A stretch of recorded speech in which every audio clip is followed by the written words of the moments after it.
Welcome to Murder Mile.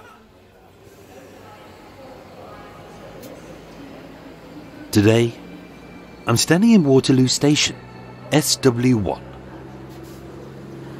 1 street south of Peggy Richards' Fall. A short walk from the happy-slapping attack on David Morley. A few feet from the left luggage kiosk where the bloody bloomers of Emily Belby Kay lay.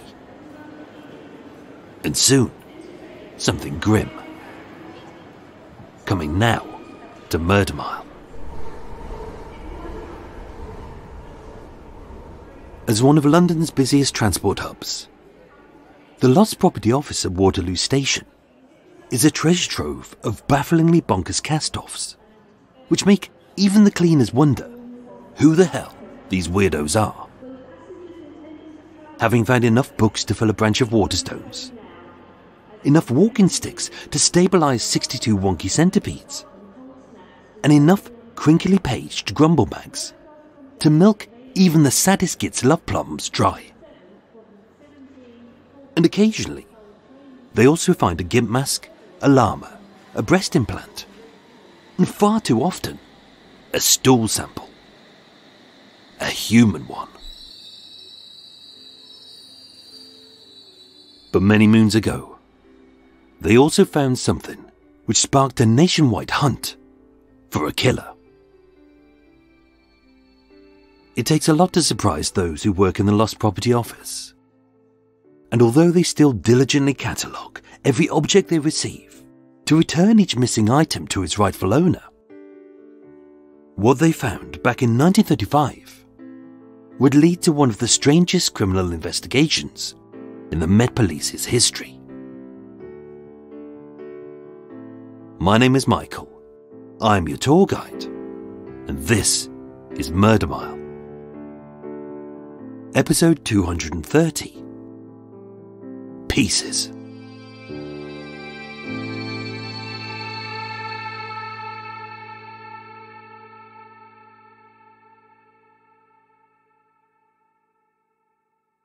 Usually, at this point in the show, I would introduce you to the victim. With sad music playing, we would hear about their life, their upbringing, their hopes, their struggles and their dreams. Everything from the moment they were born to their last moment alive. But this time, I can't do that. I can't even tell you a few pieces about his life, as that's all that was left of him.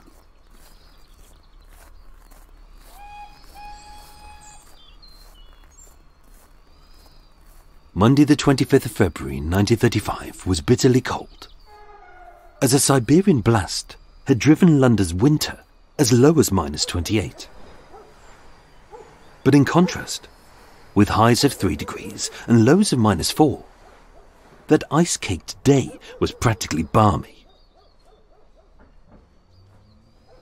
The day had begun as it always had, as the train, an electric locomotive with 26 carriages, pulled out of a railway siding at Hounslow in West London at exactly 6:48 a.m.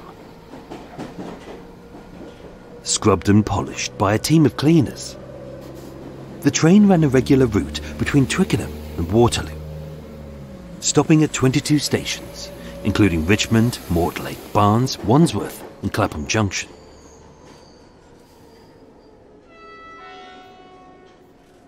At 1:24 p.m, the train departed Twickenham Station, with hardly a handful of passengers in its first-class coaches, some in its second class, and a smattering in the much cheaper third class. By all accounts, the journey was uneventful, and barring a delay owing to ice, it arrived at Waterloo Station just shy of 2:30 p.m. With a light dusting of anonymous passengers disembarking from platform 19 on the northwest side, another team of cleaners set about removing any rubbish or lost property from the carriages. A few minutes in, James Albert Eves, one of the cleaners, made his way down the third-class carriage, carrying a refuse sack. The train was empty, except for an unidentified male who was dressed in a black suit and hat, who he believed had boarded for the return leg of the train's journey. James hadn't the time to consider the items he would find, and having spotted a brown paper parcel pushed right back under the seat, with the biggest crime being to delay the train on its predetermined route back to Twickenham. As it pulled out, James carried the large parcel to the Lost Property Office. Handed to the office supervisor, John George Cooper. Both men stared with concern at the parcel. At 21 inches long, 9 inches wide and deep, and weighing close to 2 stone. James would state, "I felt the weight was curious, as at the bottom, I felt like there were toes."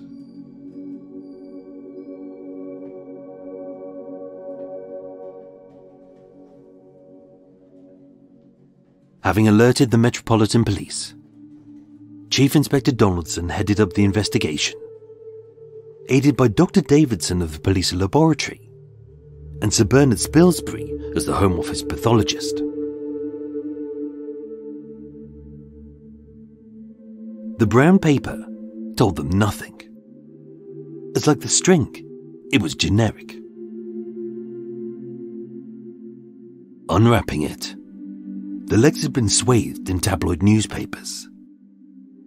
An issue of the Daily Express dated the 21st of September 1934, 6 months prior, and 2 sheets of the News of the World dated the 20th of January 1935, 1 month before. Bloodstains suggested that the dismemberment had occurred 2 days earlier, and with the legs beginning to putrefy, that death had occurred at least 8 days before that. Inside were the severed legs of an adult male, complete with shins, calves, ankles, and feet, but nothing above the knees. With the lower legs and feet accounting for 12% of body mass, weighing roughly 12 pounds each, it was clear that this was once a man who was 5'8" to 5'10" tall. But unable to determine his age, all they knew was that he was somewhere between 20 and 50 years old. It was impossible to identify him, as he had no scars and no tattoos. Examined at Southwark Mortuary, they were able to define his details a little further, but not much. As being a white pale male, given his fair hair and his freckles, it was assumed that he worked outdoors. And having the musculature of a healthy, vigorous male, X-rays showed no signs of Harris lines, being the arrest of bone growth in his teens, or any senile changes. So it was likely that he was in or near his late 20s. The wounds told them even less about who had dissected them and why. As with a clean cut through the soft tissue of the knee joint, just below the patella, it was carried out with extraordinary precision by a person with anatomical knowledge. But who? And yet one detail would perplex these officers more than most. With the victim's toes bent like clenched fists, as if to make them smaller. Given that his legs were also shaved, it was suggested that either this man had been so poor that for many years he'd been forced to wear ill-fitting shoes as hand-me-downs, or that he was masquerading as a woman.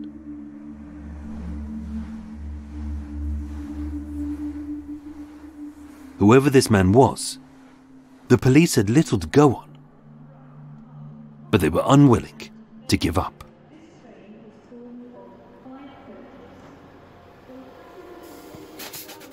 Every passenger who could be traced from the train was questioned, but no one saw anyone carrying a large parcel or anything strange.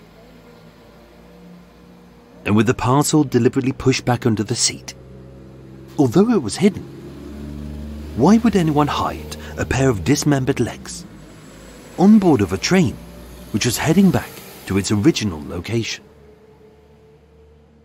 Had the early morning cleaners at the railway siding missed it by mistake? Or had someone planned to dump them? Examining the generic brown paper using infrared light and microscopic analysis, Dr. Olaf Block of the Ilford Photographic Company was able to spot two very faint numbers. A partially erased 5, written in black crayon on the bottom left-hand corner, and a 14 written in pencil in the right-hand corner. Across the city and every wider borough, police questioned every courier, freight company and removals firm, as they were the most likely to mark a parcel with identifying numbers. But it came to nothing. And although this tatty brown paper had been used several times previously, not a single fingerprint was found. The newspapers were submitted to the same scrutiny, as with the top right-hand portion of the front page of the Daily Express having been cut away with a sharp knife and a razor. Given that this was where some newspapers tended to write the address of the house where the paperboy should deliver it. Although the police spoke to hundreds of vendors, that cut wasn't unique enough, and the handwriting didn't match. And although they had enlisted the help of 2 sculptors from the infamous Madame Tussauds Wax Museum on Baker Street to make plasticast models of those unusual feet, no one could identify them. Every piece of evidence had only led to dead ends, and every theory had hit a brick wall.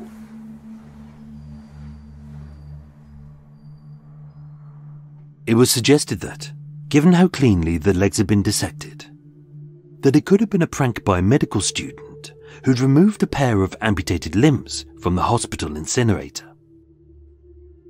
But with the feet being unwashed and the wound devoid of a surgical skin flap, that theory was discounted.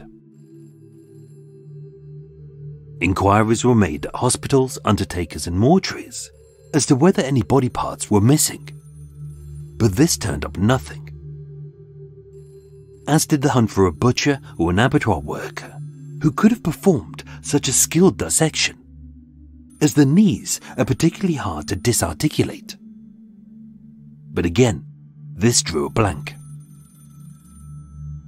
And with the police appealing for any relatives who were missing a loved one to get in touch, a deluge of families gripped with grief from across the country, regardless of whether their husband, brother or son was a 5'9" tall, fair-haired male in his late 20s, or not. They swamped the phone lines for weeks.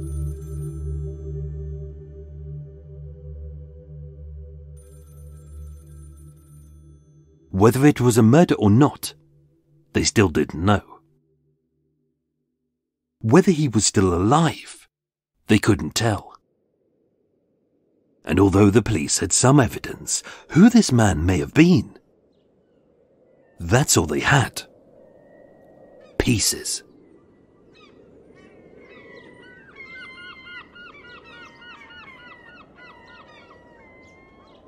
Three weeks later, on Tuesday the 19th of March 1935, at about 5:30 p.m, 3 boys were playing on the bank of the Hanwell Flight of the Grand Union Canal.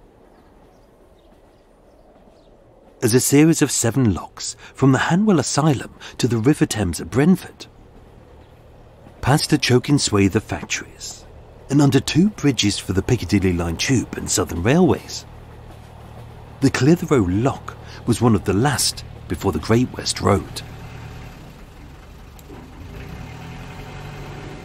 Having had his tea, 14-year-old Ronald Newman was watching a 70-foot-long cast-iron barge exit the lock. But as the wake disturbed the dark calm of the water, he would state, "I saw something bobbing up and down. A little patch of brown as a sack floated on the surface, as underneath a meniscus of mildew, the bulk of its contents dipped."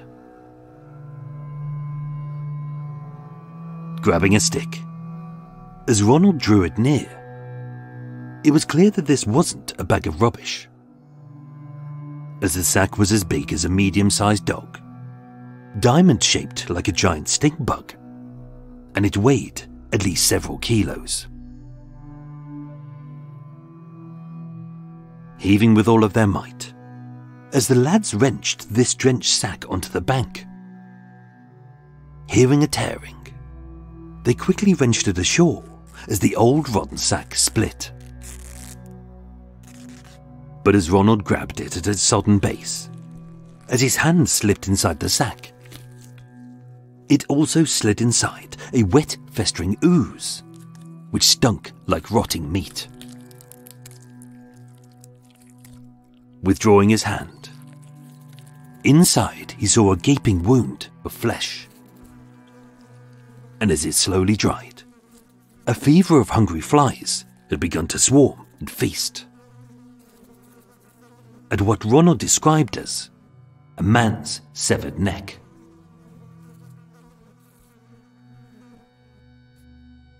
Having alerted a local bobby, within the hour, the Met Police were on the scene.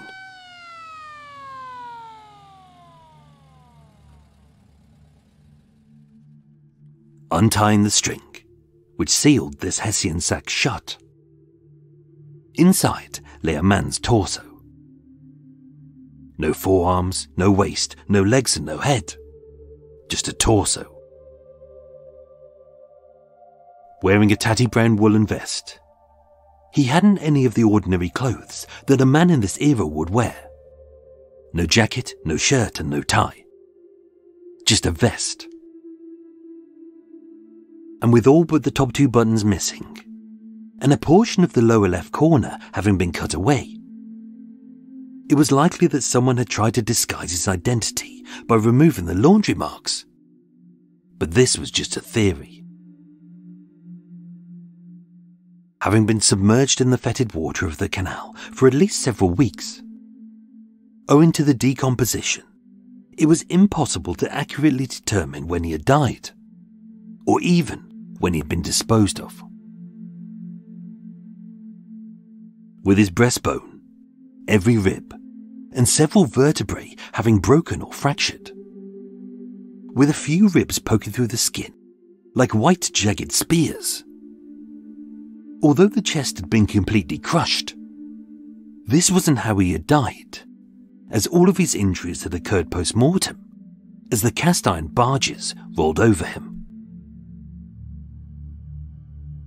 With no hands or head found, the erasing of his identity was paramount for the killers.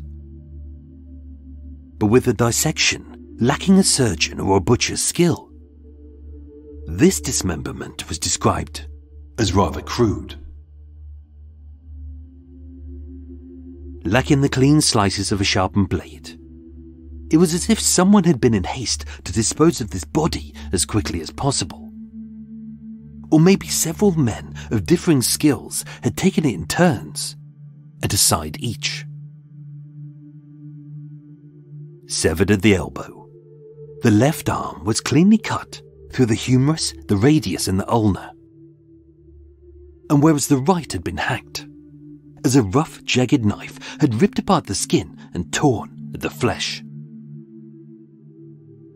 With the stomach as crudely ripped as if someone had split a bag of rice. Across the top of the hips lay a band of rough tears where the blade had caught and tugged, as a skin flap hung over the innards like a damp cloth cap.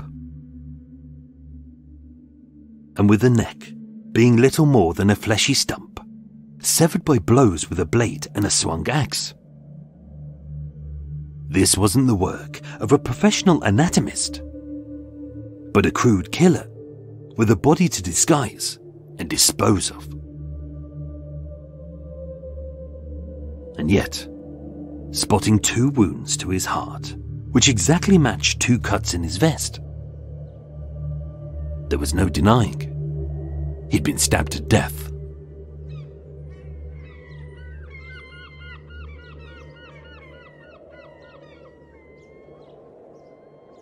The torso told the police these few facts. As a white male with fair hair, pale skin, freckles, and his age initially suspected to be in his 40s and 50s, but later determined by x-rays to be in his late 20s. As a well-built, broad-shouldered male of roughly 5'9" in height, it was likely he was a manual worker. Removed to Brentford Mortuary in the grounds of the local gasworks, Sir Bernard Spilsbury determined several key details. 1. This man was healthy when he died. 2. His death was unnatural. And 3. There was a strong presumption that this torso belonged to the 2 legs found at Waterloo Station. So although submersion in water for several weeks had rendered the time of death impossible, based on the legs, it was likely that he had been murdered on or near the 15th of February and was dismembered on the 23rd. And yet, just like before, another unusual detail would pepper this case. As along with his shaved legs and his small feet, which suggested he'd been masquerading as a woman, 3 4-inch long dark hairs, possibly made from a woman's real hair wig, was found on his body. But were they a message or a mistake?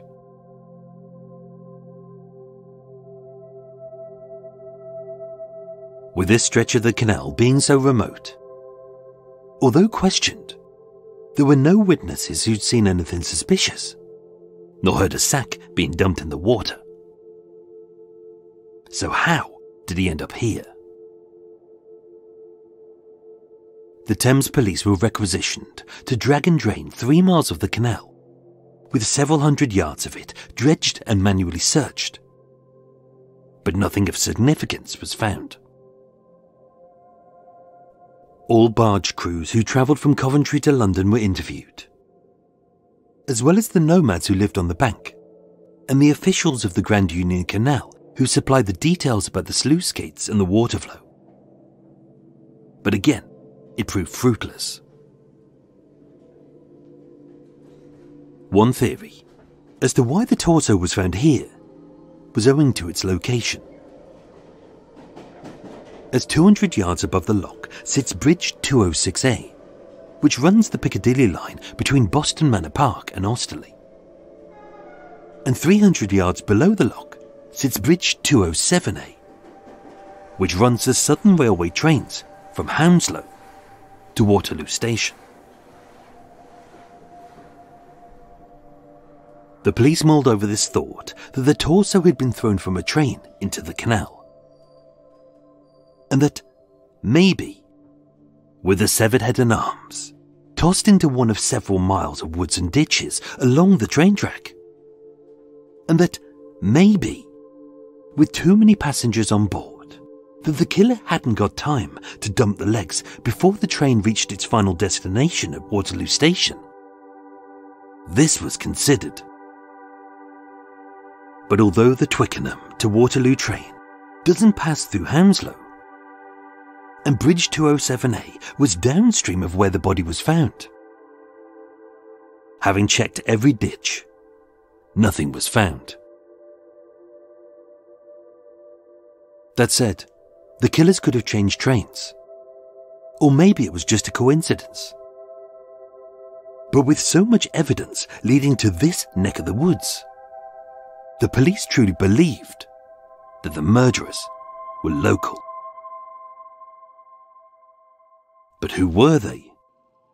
And where were they?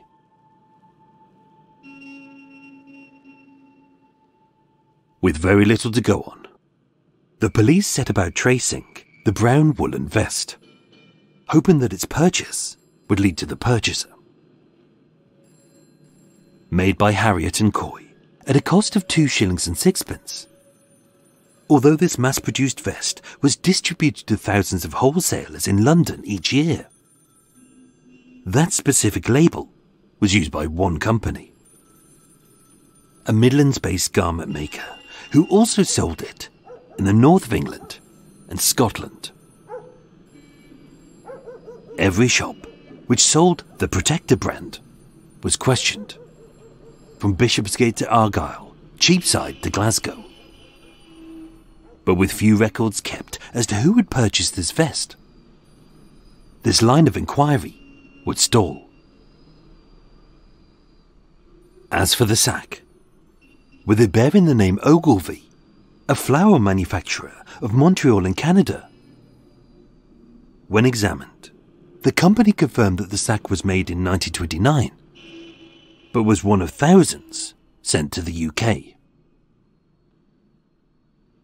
And although missing persons reports were read for every British county against anyone who matched that description, every lead was checked and proved to be a dead end.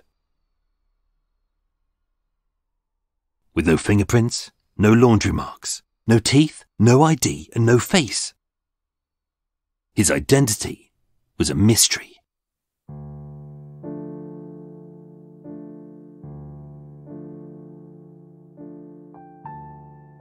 Two of the most promising leads came in the weeks before the inquest. Continuing to use infrared rays on the brown paper, Dr. Olaf Block had found 4 words which had been erased: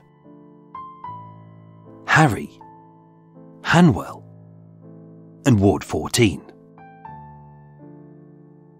Interviewing the postal clerk at Hanwell Mental Hospital at the back of the Hanwell flight of the Grand Union Canal, he confirmed that the writing was his, but unable to trace who Harry was amongst those who had stayed at Ward 14. That clue led to nothing.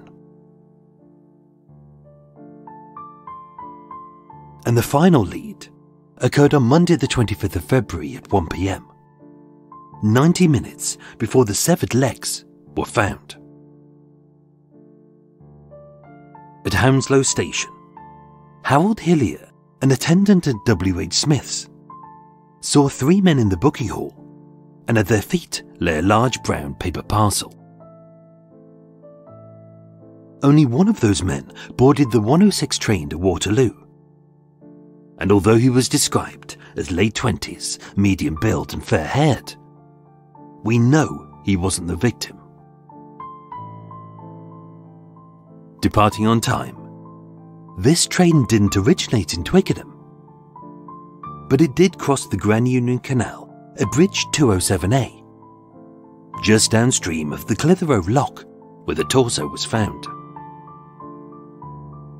And although the legs were found on a different train, he could have changed at Clapham Junction, or unable to throw them out of the window owing to too many passengers on the train.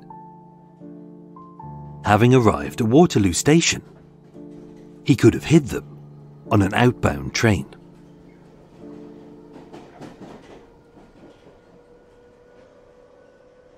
Who these men were, nobody knew. But with Harold's statement backed up by one of his colleagues, Thomas Shea, they confirmed this: that all 3 men were either Welsh or Irish miners, many of whom were employed locally by McAlpine and were working on the local sewage works and road construction.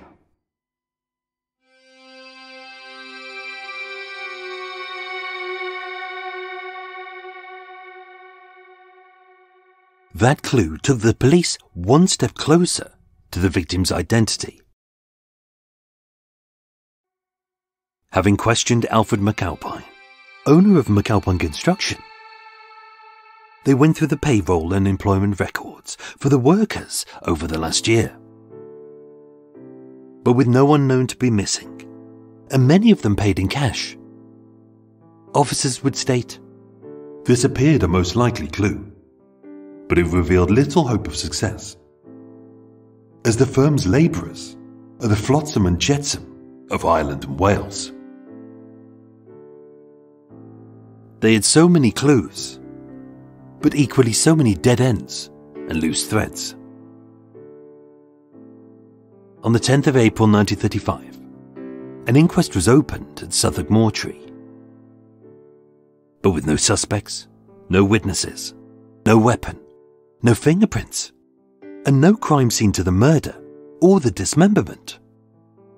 On the 6th of June, an open verdict would remain into an unknown male torso and a severed pair of legs. Chief Inspector Donaldson would state, every possible inquiry has been made to establish the identity of the victim, but without success. Vigorous but negative effects have also been made to obtain the identity of the person or persons responsible for this offence. But having drawn a blank, with that, the case was closed. Who the victim was will never be known, nor the final resting place of his forearms and his head. We don't know his name, his home, or the location of his family. We don't know what he had done, why he was killed, or who by. And denied a proper and dignified burial. All we know of him is all he will ever be. Pieces.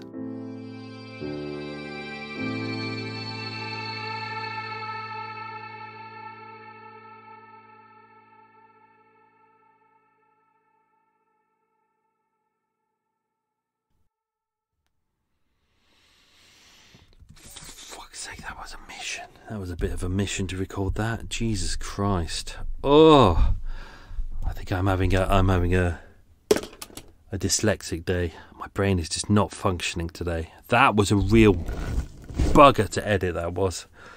Jesus Christ. Oh, hello everyone.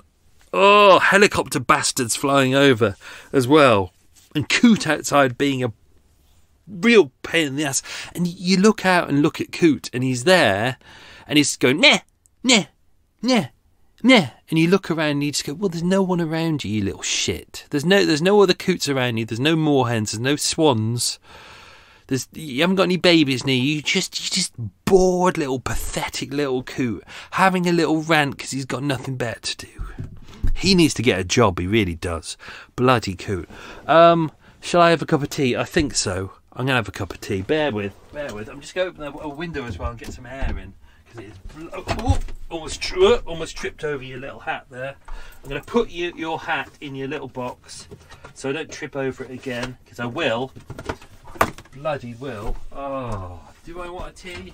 I don't know whether I do. I need a piss. I don't think I'm going to have a piss while I'm recording this. So I'll just pop the water in. Oh, here we go. Light. What else have we got? I'm going to have a herbal tea.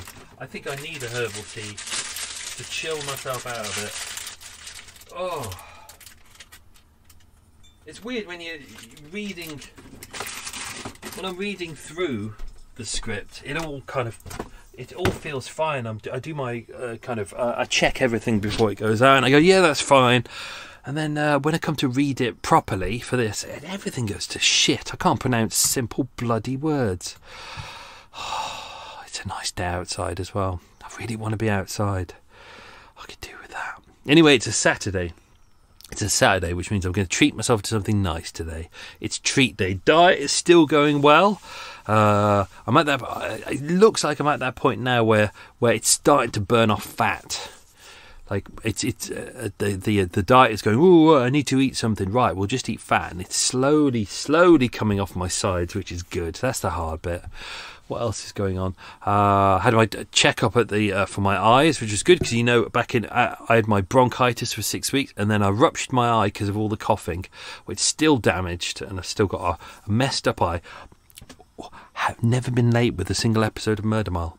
Never been late with not even an hour late with a single episode of Murder Mile. Even though I'm blind in my left eye, and no depth perception and all that, I still on time. Still on time. That's the efficiency of Murder Mile. Went to go and see my specialist, who was very good. He said it's all going well. Got 3 more months of drugs to go in, which is good. So I'm on the mend, which is good. Hopefully I'll get some, if not all, vision back in my left. That should be good. And then, which is really good, he said, and after that we'll discuss options for the future of giving you much better vision. And I paused and I went, "What you mean a possible operation to fix my eye?" Because that's never been discussed before. Because there is an operation, but you can only have it if you're young, and I'm not young anymore, so it was always discounted as something I could never do. And he looked at me and he went, "Yeah, let's just get this sorted first." I was like, "Oh, this is very exciting." So there could be a chance of rather, because I've never had good vision. I've never been able to see much at all. So it's great that there is a possibility now. So that's the reason to be with one of the best eye hospitals in the country. So there we go. All good. Thank you to Patreon supporters. I'm going to thank Ashley K, Mark the Bark, and Stan Bellington. So thank you, Ashley. Thank you, Mark, and thank you, Stan. I hope you're enjoying all the goodies, all the exclusive goodies that I don't share anywhere else. And I've got to get back to doing the competitions every month. I think I forgot this month. Just been a lot of stuff to do. Tea is brewing, so let's do some quiz questions. Don't forget, if you're new to Extra Mile, this is the unscripted, unedited bit. I'll just do some quiz questions, have some chat, and then we go into some extra stuff, although we should do, but it's probably not going to happen. I'll explain why in a bit. So let's do the quiz questions. So, question number 1. Here's a hard one. How high and low were the temperatures on the day that the legs were found? So what was the highest temperature that day? What was the lowest temperature that day? There you go. Nice burpees. Nice difficult one to start with. Another difficult one. Question number 2. How many carriages did the Twickenham to Waterloo train have? Don't forget, I haven't edited this episode yet, so these questions might not appear in the episode. Question number 3. What time did the train arrive at Waterloo Station?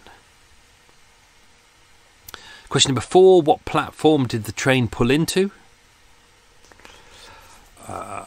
Question number 5. What was the name of the cleaner who found the legs? Question number 6. What was the name of the lost property supervisor? Tea's up. Oh. Hang on. Oh, the bloody hell! The little label from the tea bag has gone in as well. I'll have to fish that out in a bit. Although I'm off to the coffee shop in a bit to go and have my decaf soy latte. Hopefully, I don't know why. The coffee shop was full of kids yesterday, full of little bastards. And I checked, and it's not half term, but the streets were absolutely full of the little bastards. The LBs were everywhere on their bikes, running around, making noise. Little bastards everywhere, really annoying. So yeah, there should be like we should have like a national No Children Day, or make it a week, or maybe a month. Or just ban children. That'd be so lovely. Question number 7. What 2 newspapers were the legs wrapped in? Question number 8. What is the arrest of bone growth in teens known as on X-rays? Question number 9. What was the name of the photographic and X-ray expert? And question number 10. Police used the help of 2 sculptors from where to make casts of the feet? So there you go, folks. And normally in this point in the show, I would go through all the extra stuff. So it's all stuff that didn't make it into the episode. And normally what happens is I create like a biography for myself, like all the details I need to know about the case. And it's normally like 10, 15 pages long. Sometimes it's a lot longer. And I put it there, and then I copy and paste it at the bottom. And then as I start writing it, I can start erasing bits that I don't need out of the biography, and I can kind of write it as I'm looking at the biography, which makes sense. And then at the bottom, when I do Extra Mile, is a backup copy of that. I forgot to do that. So I got to the end, and my backup copy doesn't exist of all the kind of facts that I was going to use. So that's not there. So I have no idea what to say. Let's just go through what we've got. Or let's just have a think about it. This case is kind of an interesting one, isn't it? I kind of stumbled across this when I was looking for, I can't remember why. I think I was searching for more bodies that were found in train stations, or body parts and things like that. That could have been it, when I was searching for body parts, as you do.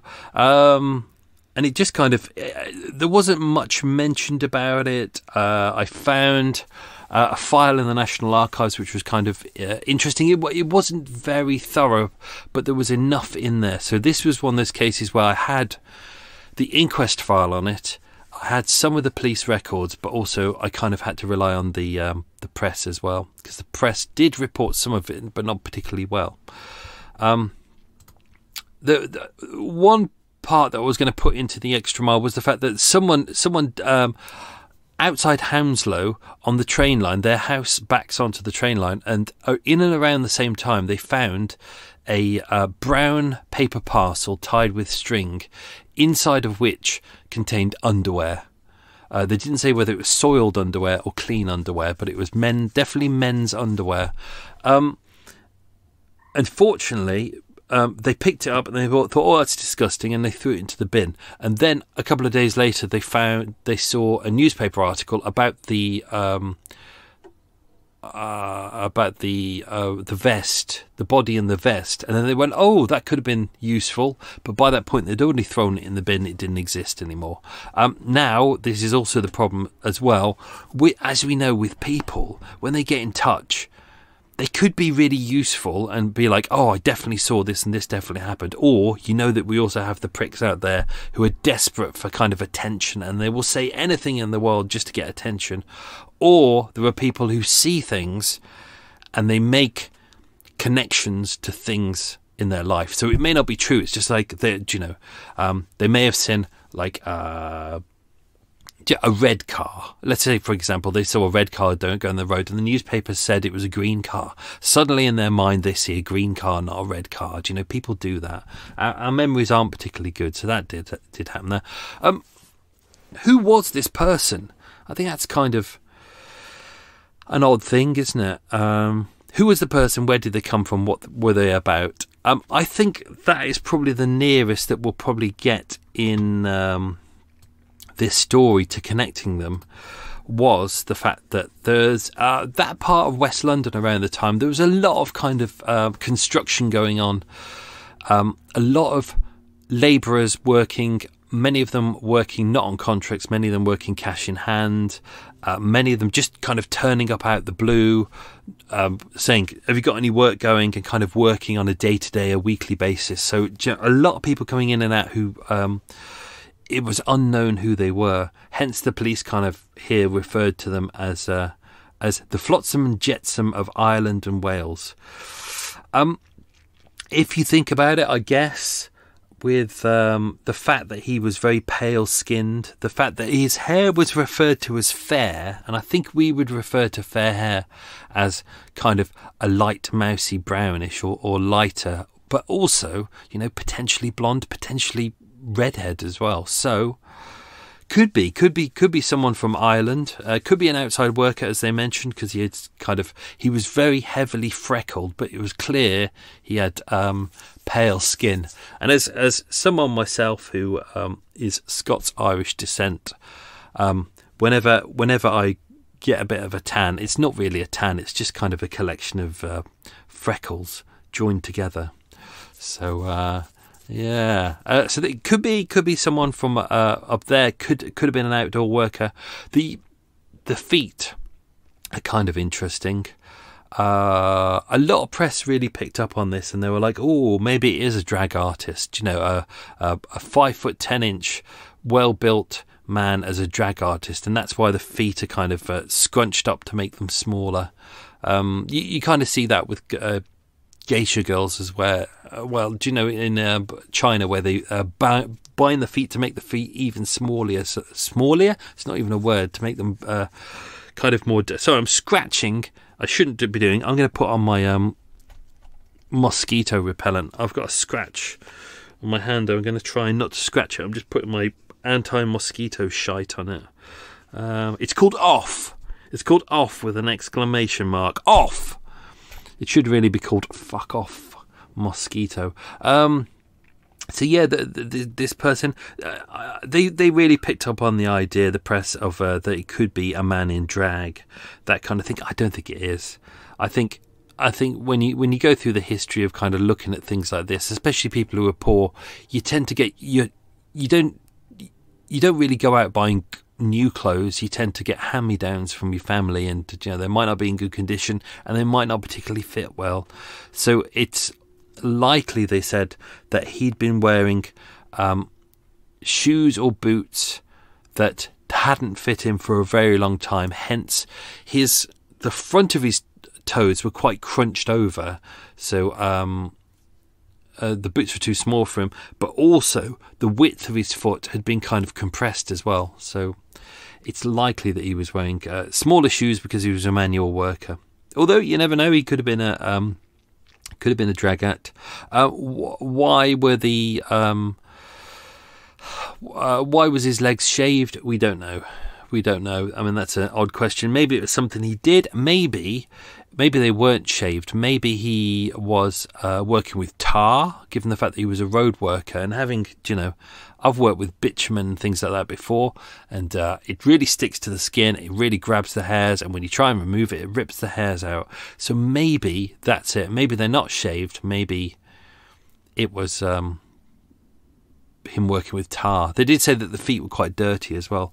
We only know that the hair is of a specific colour because I think the hair on the higher parts of the legs were the fair-haired bits. The bits that were lower down were, they say shaved, but we're not too sure. As for the wig, is it a wig? They said there were 3 hairs that were 4 inches long, dark, and most likely women's hair. Now, they say women's hair, but I think that's just because they're saying the hair is kind of over 4 inches long. But this is kind of an era where kind of men wouldn't have long hair. You know, this really didn't happen until kind of, you know, 50s and 60s and 70s especially. Men would all have quite short hair. So it was rare for a man to have 4-inch long hair, but many didn't. So it could be anyone's. We don't know anything about that. We don't know where the hair is now. We know that the body parts were stored in the Metropolitan Police laboratory for a while, but it's likely that they would have either been destroyed or they may have given them a burial. But obviously the head was never found, even though one of the newspapers, one of the tabloids, was like, I got really excited. I was piecing together all my Bible and going through everything, and they went, oh, do you know, a head has been found in Ealing, and I went, oh, this is brilliant. That's very exciting. Wasn't mentioned in the police reports, but it was in the press. And then I started digging around in all of the other news reports, and it was only one newspaper once that briefly mentioned that a head had been found. And so therefore it has to be deduced that it was just another tabloid making up shit to draw people's attention in, because that's what the tabloid newspapers do. If you've seen it, there's an interesting documentary that was on about a year ago about the death of Princess Diana, and it was interesting. It dug into some facts that were known and some that weren't known and things like that. But the most interesting fact was they sat down with a journalist who had covered all of this and had covered all of the life of Princess Diana, and and I think I can't remember which shit newspaper it was. It was either Daily Mail or News of the World. I think he may have been a journalist who worked for both. And they showed him the articles he'd written back then. And it's fascinating to watch because his face, he literally looks at them and you can see all the blood drain out of his face. And he just goes totally pale and he looks at it and he goes, oh, God, this is just horrible. And he goes, okay, look, back then we would write any old shit. All we wanted was people buying newspapers. We would write whatever shit was out there. It didn't matter whether it was lies. It didn't matter whether it was half-truths. It didn't matter whether we'd entirely made it up. We just did it because we knew we had to put her on the front page and we'd invent any old shit. And he said, it's crap and it's horrible, but it's what we did. And it's like, oh. So it's amazing. If only now we could have, like, whether AI software can do this, could go back through the old newspapers and verify everything and just go, right, this is shit, this is lies, this is bollocks. And then just, if you think about it, the newspapers, the articles that he would have written have been used in books and people have used those books as fact. So it's all it takes is for one person desperate for attention to create some shit, some absolute lies, and then it becomes facts, because as they say, if you say it enough times it becomes fact. So I can't remember what the documentary was called, but I thought that bit was quite interesting. What else? This part, so the where the torso was found is probably about 200 yards from where Alice Gross was found. So if you go back to the multi-part episode I did called the Yellow Ribbons of Hanwell, it's there. It's the same part. So she would have, as she was running up to the lock in the last moments of her life, probably around the time that she may have bumped into her killer, it was literally around that same point as well. So yeah. All kind of erring on the back of the Hanwell Asylum as well. The brown paper, there are other kind of things that were seen on the paper as well. Let's have a look. I'm just going through. I haven't got my notes, but I'm just going through. There were other things written on there as well. So in handwriting, two different. Oh, I've got hiccups now. In two different pieces of handwriting. So one that's in kind of a nice scrawl was written the words "this week," and then in capitals, which is entirely different handwriting, is written the word "please." So the police were never able to determine what that was. Let's see what else we've got. The problem is also this is one of those files where I had that moment where I was going through the archives doing everything and popping everything on the hard drive, and then suddenly one of my hard drives went and I lost a lot of data. The protector label that was found on the vest, so I was able to get a copy of that. I can't even see what it is. It's a picture of a man in a wig, so like a 17th century man in a wig, and behind him looks like a big old anchor which is held together by a thread. And underneath, so that's all black, and in red underneath it says protector. What does that say? Unbreakable, I think it says. It's all in reverse at the moment, which is not very good. I don't really know what else to say. This is the problem when I haven't got my notes in front of me. There's not really a lot to say. The Hounslow Station bit at the end. I mean, if you think about it, it's the same day. See, this is the thing again. This statement by Harold Hillier and his colleague Thomas Shea at Hounslow Station. So Harold Hillier was an attendant working at W.H. Smith's, and he said that on Monday the 25th of February, which is the right day, the day the legs were found, at 1 p.m, which kind of marries up that they could have picked up a train. Hounslow Station, that they saw 3 men in the booking hall and one of them with a large brown paper parcel. He doesn't really describe the brown paper parcel, but he said it's similar to the one described. But obviously I haven't got the description here of how they described it. One of the men definitely caught the 106 train to Waterloo, but this is not the train from Twickenham to Waterloo. This is the train that went through Hounslow to Waterloo, and they're different lines, so they're not connected.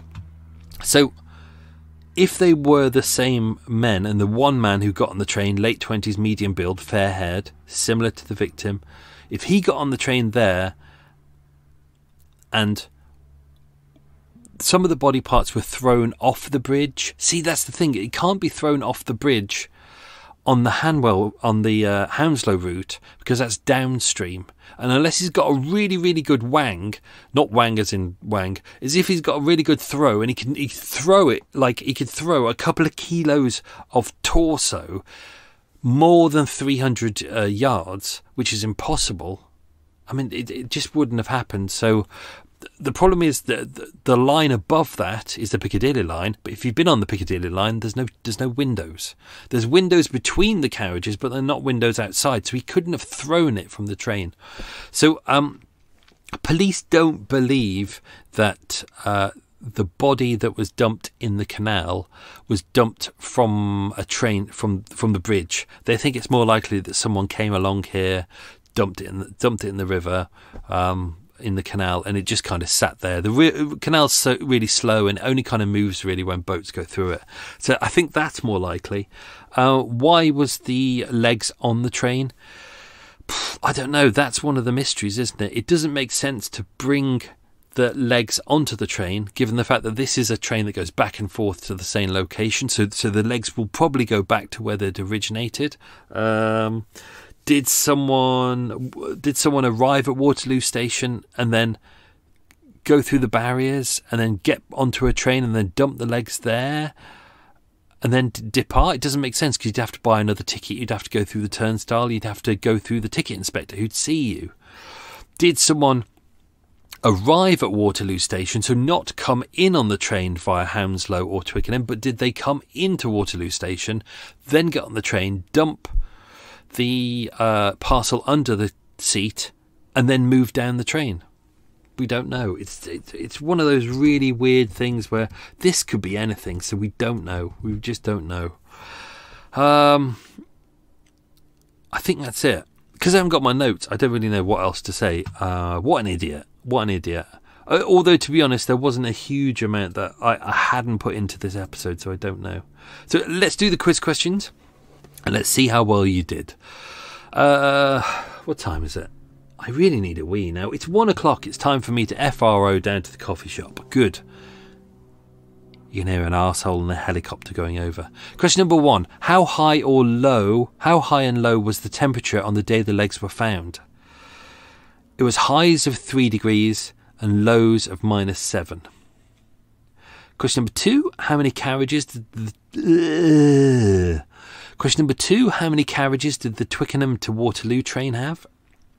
It was 26. Question number 3. What time did the train arrive at Waterloo? 2:30. Question number 4. What platform did the train pull into? It was platform 19. Platform number 5. What was the name of the cleaner who found the legs? It was James Albert Eves. Question number 6. What was the name of the lost property supervisor? That was John George Cooper. Question number 7. What 2 newspapers were the legs wrapped in? It was the Daily Express and the News of the World. Quality newspapers. Question number 8. What is the arrest of bone growth in teens known as on x-rays? They're called Harris lines. Question number 9. What was the name of the photographic and x-ray expert? Dr. Olaf Block. What a good name. And question number 10. Police used the help of 2 sculptors from where to make casts of the feet? I'm not going to tell you. No, it's Madame Two Swords. There we go. Madame Two Swords. Oh, I'm going to go off to the coffee shop. Oh, I can't wait. I'm gonna make tonight, I think I'm going to make some chicken fajitas. I'm actually going to have some meat is murder. I'm going to have some meat tonight. Or I might try some, if there's some good veggie versions, I might see what there is. Maybe I might risk trying tofu tonight. Never tried tofu. just doesn't appeal to me. Maybe I might. Maybe I just can't be asked. And then I'm going to have some of my Swedish glass ice cream, which is very good. They do a good raspberry one, and it's good. You don't, because it's vegan, you don't get a headache with it, and you don't get that horrible feeling of fats in your mouth. It tastes nice, and you can eat a whole lot, and it's not full of calories, which is great. So that's me done, folks. I hope you enjoyed that episode. That was a different one for you rather than usual, so I hope you enjoyed that. Have yourself a good week, folks. Stay safe. Be good. Lots of love. And thank you for supporting the show. Catch you soon. Or maybe not. I don't know. Maybe not. Maybe you will. Maybe you won't. I don't know. Maybe.